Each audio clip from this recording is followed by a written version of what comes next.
Thank you very much for joining me for this, Alison. My pleasure. So before we start, Alison is Global Head of Financial and Strategic Investors Group at Goldman Sachs, which in non-Wall Street speak means she is in charge of an awful lot of companies. Alison, I just want to sort of go into the scene here around private equity. It's an interesting time in the industry. We have a lot of new entrants, a lot of emerging capital, some of that in the form of family offices or sovereign wealth funds. We also have a lot of new private equity funds being formed.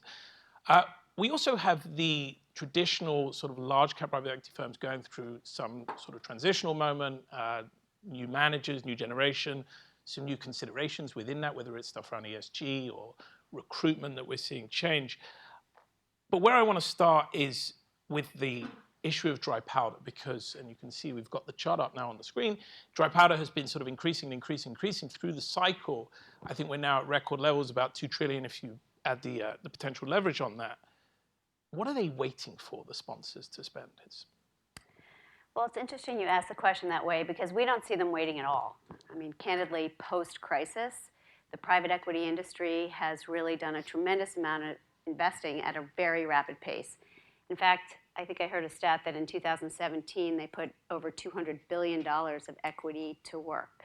So we don't see them waiting at all. I think they're being thoughtful. They have long-term capital, right? They're not in a rush to buy things quickly. Their investors are thinking 3, 5, 8 years out. And we've looked over the last 5 years, and actually, I think the number is 75% of all the capital that they have raised, they have deployed. So it's not 100% of it. 75 is a good number. In fact, the only time that we have seen them invest more than they deployed was in the years post-recessions, post the dot-com bubble. You mean raise more than I'm sorry, invest more than they raised. Right. Was the post-recession years, post the financial crisis, post the dot-com. So that's the only time we've really seen it. But look, there is a lot of capital that's been raised. Prices are high. And we are thinking that average returns will likely come under pressure, which is why you and I have talked about this over time. We're really looking at dispersion. Who are the funds that are going to outperform? And I think LPs are going to be looking to who those firms are. Who are they? Who in the Goldman Sachs view are they? Well, I'm not going to name them. The analysis that we look at has about 1,200 private equity firms in it. And I will say that when you look at the factors that drive the outperformance, there are some qualitative factors which I'll talk about. But just in general, private equity has outperformed all public market indices in every market, in the US, in Europe, in Asia, the global indices, over any period of time you look at, whether it's 3 years, 5 years, 10 years. Now, the average has outperformed candidly or at par, but it's these top quartile performing funds that have really outperformed.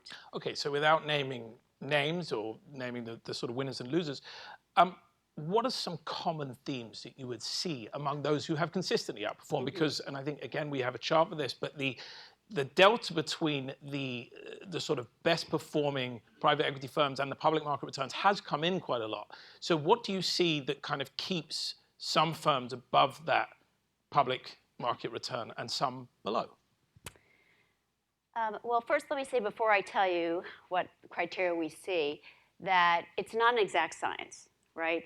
These are some themes that I'll share with you that are more clues to how they perform, because not every firm is comparing apples to apples, the actual vintage year, when they're raised. But with that having been said, there are sort of a number of themes that we look at. One is embracing complexity. Second is speed and preparedness, I would call it. Third is collaboration and not living in their silos. And fourth is innovation. And those are the 4 things that we sort of see as common characteristics of the firms that outperform. And just starting with the complexity point and embracing complexity, a lot of the private equity firms, as you know, are looking at sort of buy and build strategies. And they're looking at revenue enhancements. They're looking at digitizing their supply chains. And they're not any longer just looking at cutting costs. There's no longer the moment where you can just buy a company at 8 times EBITDA, cut costs, and then hope to sell it at 8 or more times and create the return. They're really trying to be operationally excellent and drive the top line. So embracing complexity is the sort of first thing. Speed and preparedness, I would call it, is really important. What we're seeing is private equity firms really plan in advance. They're thinking about the macro environment. They're thinking about thematic investing. They're thinking about actual companies they'd like to buy, divisions of companies they'd like to buy. So for Goldman Sachs, who's in the middle of the M&A flow, we often see the best buyers, the most prepared buyers. And they're not looking at the company financials or thinking about the macro themes for the first time. And as anyone who's been in the M&A market knows, speed and certainty is important. So while it looks like there's a lot of firms out there and a lot of capital out there, the ones that are prepared really do have a competitive advantage. You want me to? Well, I just wanted to pick up on that. Does that sort of theme lend itself to those firms who either have scale or specialization? Because to be prepared to be able to sort of think through the innovation, you either need to be big enough, I suppose, to have that power, or you need to be specialized and therefore really know your sector, know the assets you're going after. Well, I think the best-in-class investment managers do that whether they are focused on one industry or whether they're focused on multiple industries or multiple asset classes. So, I mean, that's something we've seen over the course of the last 10 years.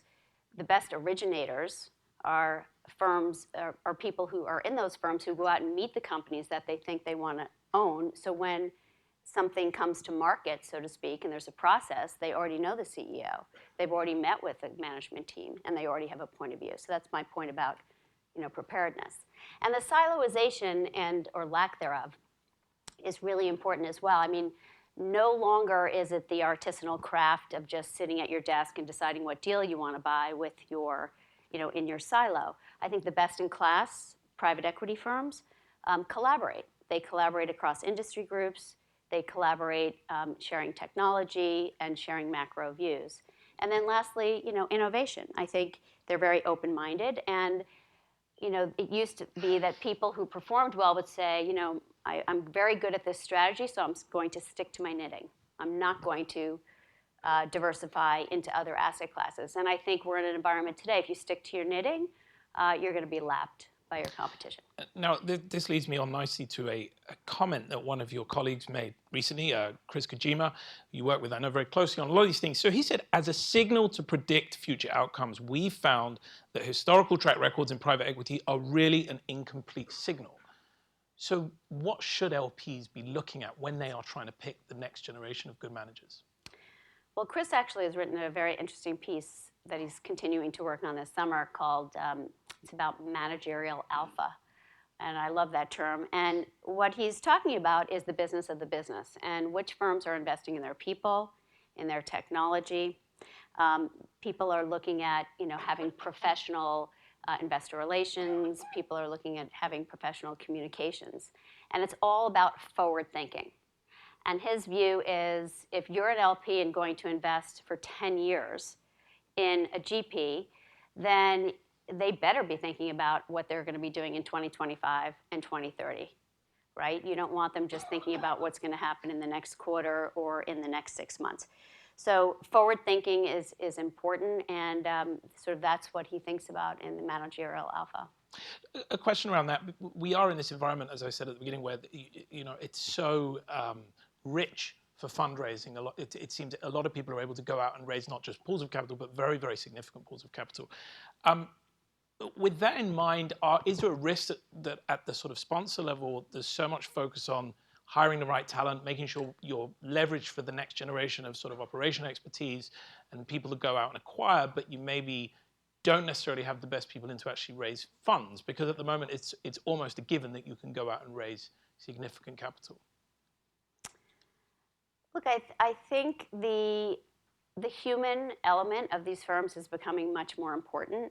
There's a very different lane that the investors are in than the investor relations people are and the people raising capital. And look, returns drives capital, right? Capital is going to go to the firms and the GPs that perform. Performance, performance, performance. So I think if you're a well-managed firm and you're hiring the right talent and retaining the right talent, I think you're going to be able to raise the capital. All right, I want to move on to delisting, which is another big topic in private equity. Again, something you and I have talked about a few times in the past. And one fact you said to me that really stuck out was that about half of the buyouts done in the last decade have not returned to the public market. At the same time, we are in this long-running cycle now where you have seen a real decline in the number of public companies, both here in the US and in Europe. What are some of the ramifications of so many more companies being in the hands of private ownership and, I suppose, by extension, wealthier individuals as opposed to the public markets? Yeah. I mean, it is interesting that this is a U.S. stat that the number of public companies went from 7,500 companies 20 years ago to under 4,000 today. And a lot of that has to do with the private equity community taking companies taking companies private. And, I read a stat in a study that said in 2006, when there was a lot of public to privates, that the private equity industry accounted for a quarter of all the delistings and 50% if you looked at the value. I think the stat you're referring to is of all of those companies that have been taken private by private equity, interestingly, only 14% of them ever got relisted. I thought that was and that's in the last decade? That's in the last 20 years. In the last 20 years. So interestingly, look, being public, there's pluses and minuses, right? There's the discipline of being a public company that brings a lot of, forward thinking and discipline to your managing your business.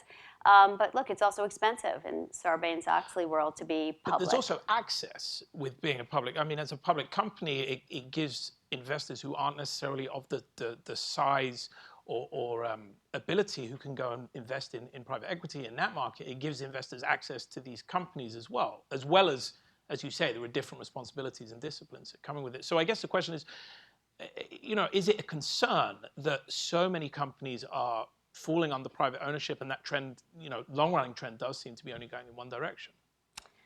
I don't think we see it as a concern. I mean, candidly, when you're private, there are a lot of advantages, right? You can invest in transformational M&A, acquisitions. You can be more strategic. I think you can drive growth in a different way, drive job creation. So we don't see it really as a risk. And I do think that, when you look at companies going public, I mean, the IPO market is still quite robust. If you look at companies that went public in sort of the dot-com era, they were like 4 years old, those companies. And today, those companies are well over 10 years old. So people are being more thoughtful because it's more expensive to be public. You have to have scale.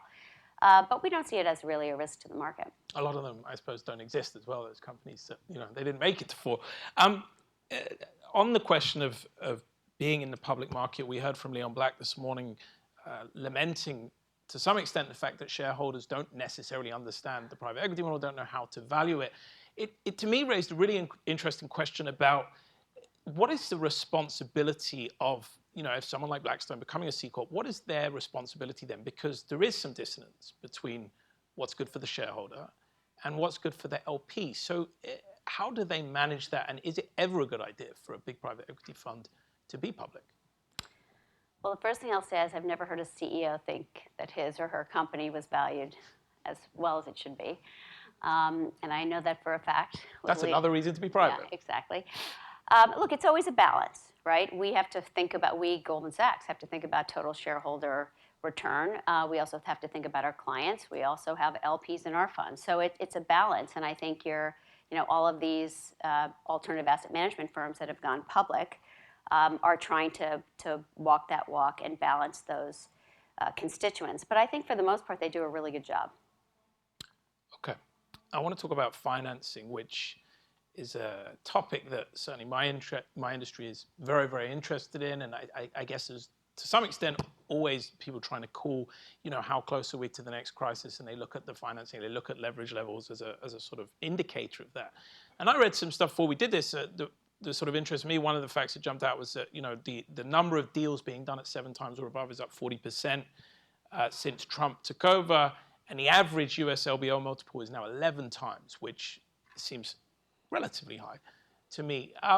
What do you see in terms of the finance market? How aggressive has it become, and how competitive are you and indeed your competitors being in terms of backing these deals?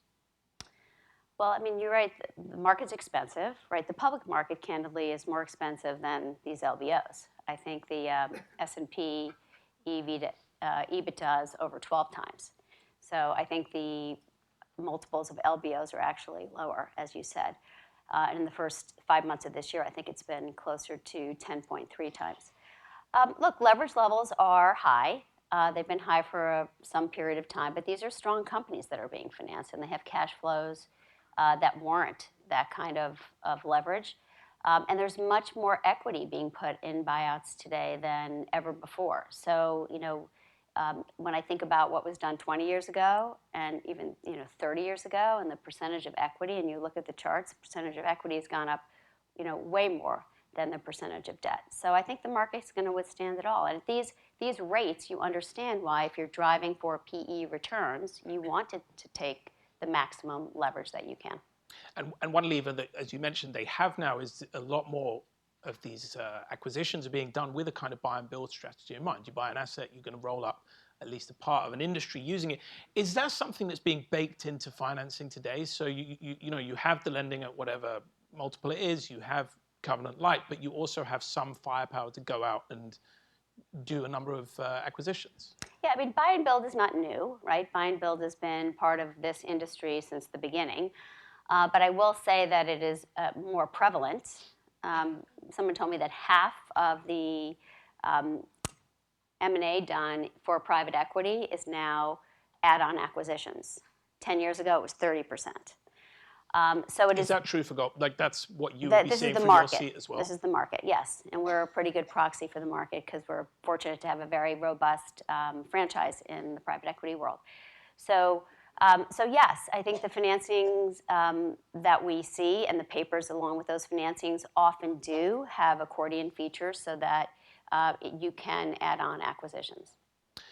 So we're tight for time, but I just want to sort of try and synthesize some of this. From what we talked about, right? You have private equity. It seems to be behaving more like traditional corporates in terms of the buy and build strategy, longer holding periods, more institutionalized management, thinking about things that we don't necessarily associate with private equity, whether that's ESG, whether that's kind of hiring the next generation of talent to run the companies in different ways.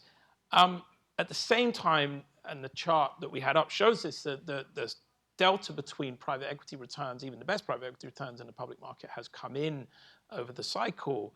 So how are private equity firms today significantly different from public companies? From public companies? How are the private equity companies that they own different than the public companies? Well, as I said earlier, I think when you're private, I think you can have a longer term focus. You can do transformational acquisitions and not be short-term oriented. I think you can invest, right, in your people, in your businesses, and so I think that's why there are more private companies today. I thought the question you were going to ask me is about the leadership of these businesses as they've grown and changed, because that is very different to me. I mean, I think we have seen very successful leadership transitions at a lot of these private equity firms. Some have had 2 successful leadership transitions because the industry is 40 years old at this point. Some are in the beginning, some are in the middle. And the new leaders are thinking more about the culture of the firms. They're thinking more about diversity. They're thinking more about ESG. They're raising their own ESG funds. And the LPs, if the GPs aren't thinking about it, the LPs are forcing them to think about all this. But you see, and that was sort of what I was getting at. But when you say something like that, that to me sounds exactly like the kind of thing I hear from public companies, right? We're thinking about ESG. We're doing more around diversity. We're doing more around culture and less around just sort of pure operation. And I guess what I'm trying to get at is, does private equity continue to justify the fees that it charges if it is so similar to the way normal public companies are being run? Well, the ends justify the means.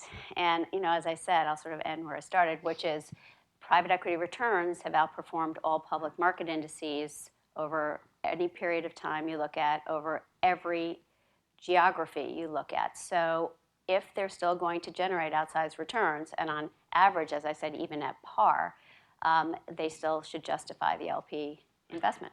Alison, thank you so much for joining me. My pleasure. Thank you.